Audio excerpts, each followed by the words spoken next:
Thank you very much for staying with us, everyone. Tonight, we turn our attention to a major development in Nigeria's democratic journey. President Bola Ahmed Tinubu has officially signed the amended Electoral Bill 2026 into law, a move that is already generating widespread discussion across the political landscape. The amended legislation is expected to reshape key aspects of Nigeria's electoral process, strengthen institutional frameworks, and address critical concerns raised in previous election cycles. And supporters say it marks a bold step towards transparency, credibility, improved electoral integrity. Let's listen to Mr. President. The essence of democracy is to have, very solid brainstorming discussions committed to national development and nation building, the stability of the nation. It's not as important as the history aspect of this.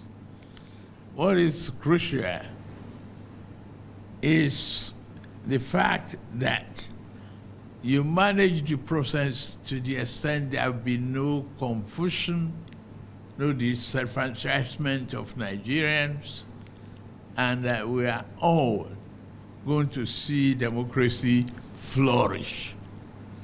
It is time that we have confidence in our system. No matter how good a system is, it's managed by the people, promoted by the people, and the result is finalized by the people. In the 2022 Act, 360 days. Now we have seen the wisdom to reduce it to 300 days.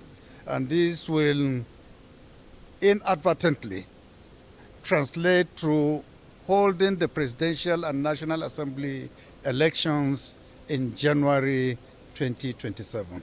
And that will technically avoid conducting election during month of Ramadan of 2027. And I think this is another one piece of unity that the National Assembly has introduced to avoid voter apathy in the next general election. President Bola Tinubu speaking there. Meanwhile, the People's Democratic Party calls it a treacherous betrayal of Nigerians. But what exactly does this new law change? How will it impact political parties, candidates, and most importantly, Nigerian voters? And what does it mean for the future of our democracy? Joining me to break it all down is Honorable Adeboye Kalejaiye, PhD, member of the House of Representatives, representing Ajeromi Felodu Federal Constituency of Lagos. Honorable, thank you very much for joining me on the program. It's nice being here today or tonight. Thanks for inviting me. All of that is welcome. First, I think we must commend the speed at which this bill was signed into law. What does it say about the leadership of Mr. President? Well, it's important to commend Mr. President for proactively acting within time. Within time, what do I mean? The electoral law was passed for the purpose of elections, and the elections had timetable. It's timely and must be followed as it is stated. So the president do not have any reason to waste more time, because a day delayed is also a day minus in terms of electoral timetable. So one, timely signing is commendable. Secondly, to also say that even a long-awaited Electoral Reforms Amendment Act, Nigerians have clamored for amendment to the Electoral Act, and every electoral cycle poses electoral challenges.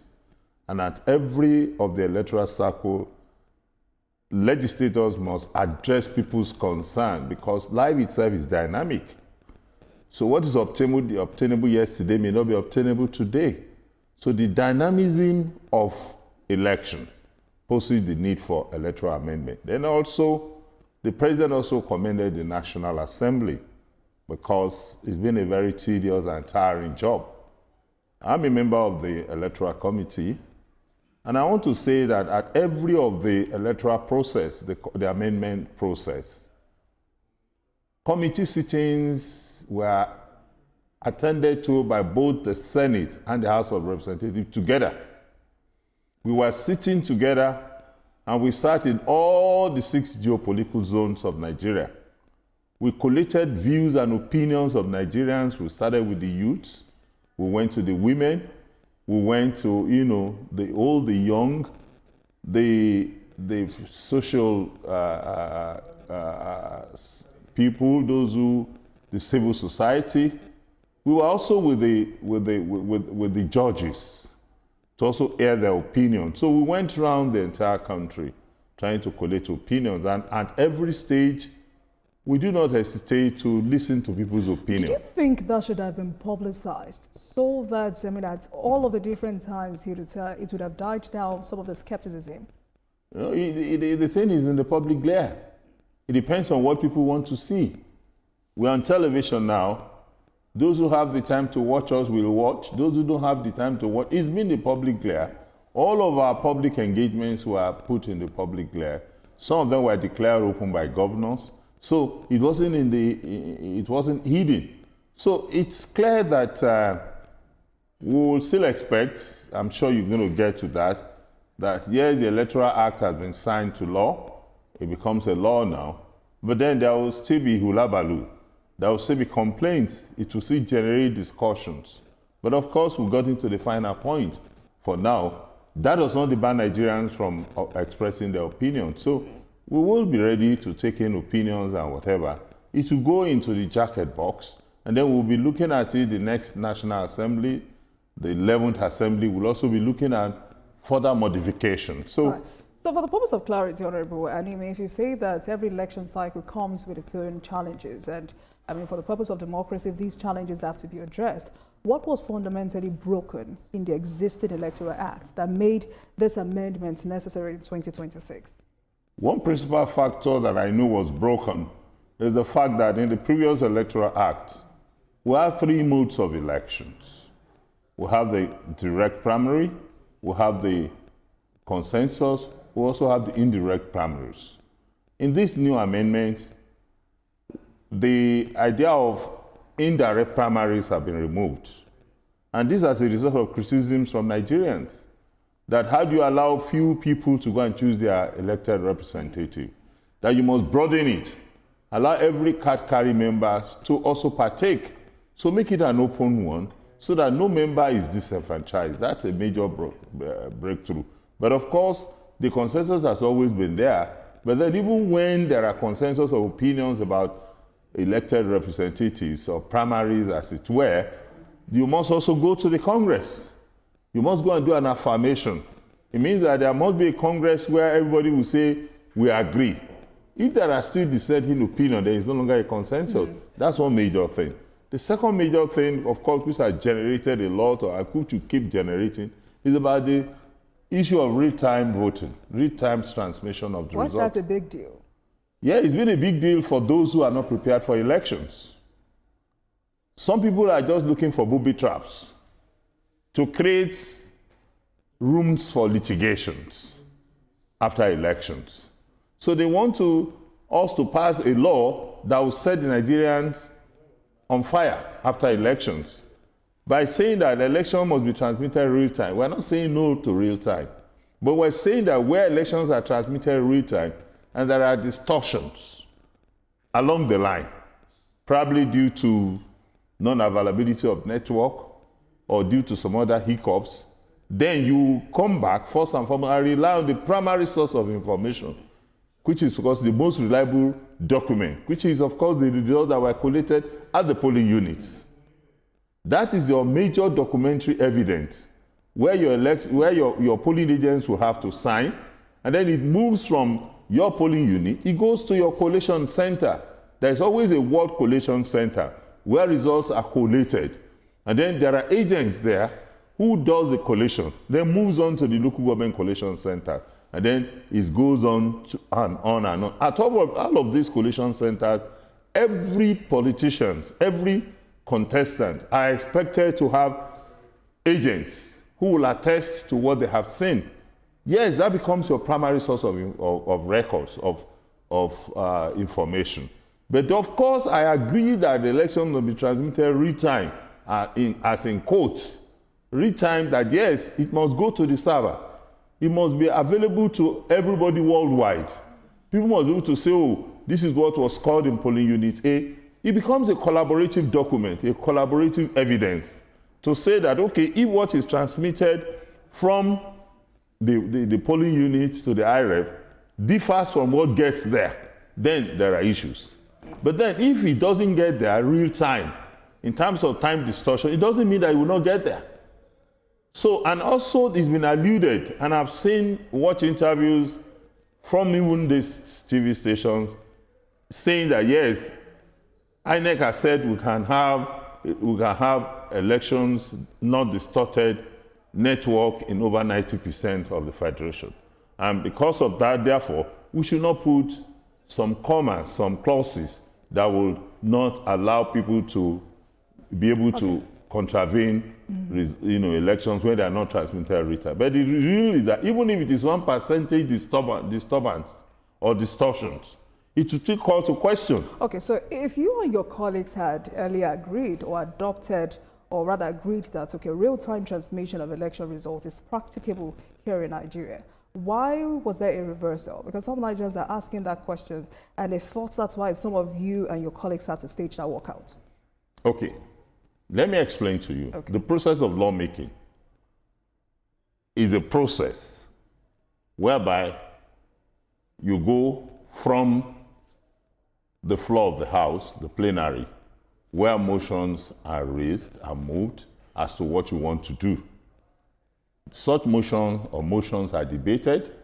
After debate, there are votes, there are voice votes as to whether you want the motion to stay through or not. After that process, once it's done, it goes to the second reading and goes to the third reading where there is a public hearing. And the public hearing is where you allow the public to have input. And when you conclude the public hearing, you come back and bring your report back to the House for the whole House to consider. So because what you bring back from the public hearing must also be subjected to debate on the floor of the House. So when it's debated, let me explain to you why you have some, correlation between what the Senate passed and what the House of Representatives passed. When there are differences in opinions, a committee is set up from the House and from the Senate to look at the diverse opinions from the two houses. And then at that point, issues are further discussed and deliberated upon. And I want to tell you that out of everything that went to the committee, not everything that was presented by the Senate was accepted. Some of the things are presented by the Senate, some of them were accepted, some presented by the House of Representatives were accepted, and I can tell you with facts that majority of what were presented from the House was accepted by the Senate. So the issue of IREP and real-time electronic transmission was also a critical look at the opinion that was expressed in the House of Reps in the first instance. Because after we had passed that, we also started listening to debates, discussions, and then started to feel that, well, we do not want to set ourselves on the booby trap. We must allow for some kind of modifications in terms of when there are challenges. Do you also agree that the INEC cyber space can also be hacked? INEC has reported that several times they have attempted to hack the server. So when you now make election that if it is not fully transmitted real-time 100%, that such election is not valid, then you will run the country into a chaos. So a second look, it doesn't mean that your opinion is final or is the best. It doesn't mean the opinion of the Senate is final or the best. They say two good heads are better than one. So the opinion of the reps and the opinion of the Senate, we have to aggregate and agree. So that's why. Maybe because of the sensitivity of that issue. I mean, some Nigerians thought the House of Reps should have, taken a back seat, hold on for a while before taking a final stance on that issue. But there are other issues, and I'm sure there are other factors, Nigerians are hoping that this amendment would address. I mean, ordinarily elections in this country, elections should decide who leads. But in Nigeria, the courts often decide months later. From a litigation perspective, do these amendments ease or complicate the workload of election tribunals or the courts? It's going to ease it up. It's going to ease it up because a lot of issues that went into tribunal in previous elections have been attended to. For instance, the issue of membership of parties, the issue of membership register. Hitherto, the law says that you must submit your register, members register within so period of time.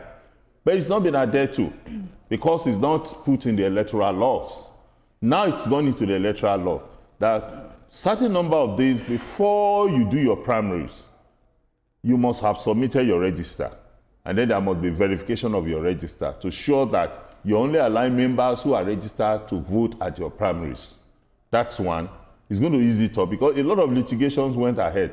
During my last election, I also took the opposition party. I took them to court over their eligibility to say that they did not respect the period of time of elections. And that some people, after failing in party A, they went to party B. They were moving from one party to those ones already attended to.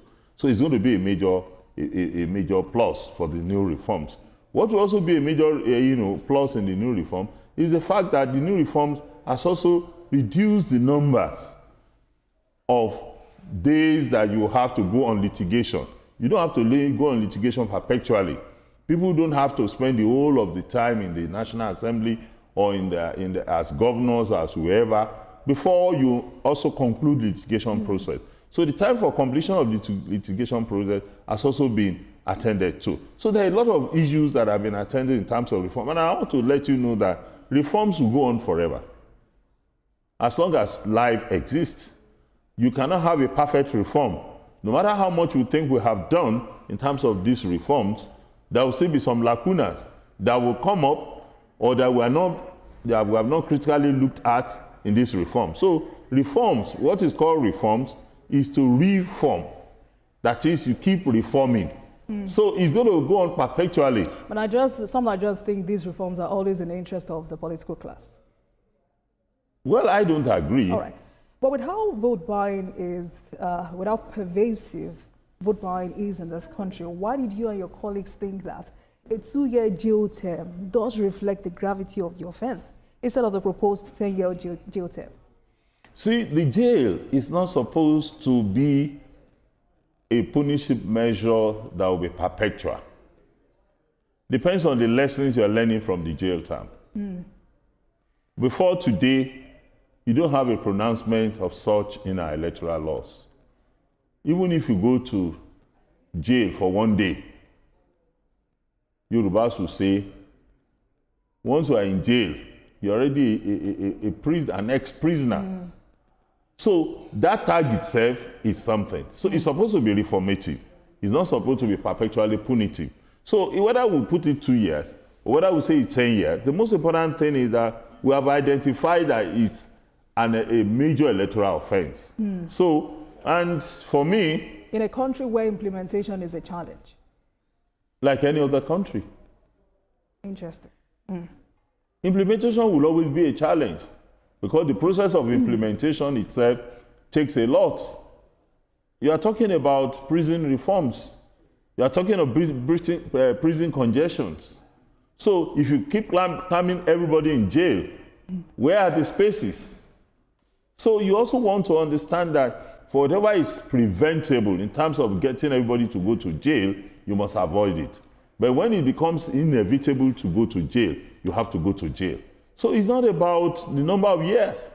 It's about what are the intentions of the law. The intentions of the law is very clear. Clear in the sense that you cannot commit this offense. And if you go ahead and commit it, so you have to pay the price. I must let you go, Honorable, but quickly, do you think the opposition is ready for the 2027 election? Do you think that... The opposition is ready for the 2027 opposition? Election? Do I want to care about opposition? All right. I don't want to care about opposition. I want to care about my party. I can tell you that my party is ready. We have just done our congresses today. You can see the way I'm dressed because I left the Congress. I was also a participant at the Congress. So the APC is already undergoing its party congresses, and then next week we'll conclude the local government congresses, and we'll move on to the state, we'll go on to the national, and then we'll complete it, and then we'll start preparing for our party primary. So we are ready. For speaking with me for tonight. opposition. They can continue, but I can tell you that most of the opposition you are talking about are not ready for election. All right, then. Thank you very much for speaking with me tonight. Honorable Kalejaiye, PhD, Member House of Reps, Member House Committee on Electoral Matters. Thank you so much for your time. It's nice being with you, listeners, Thank you. viewers. Thank you. And thank you very much, everyone. Let's take a break at this moment, and I'll be right back.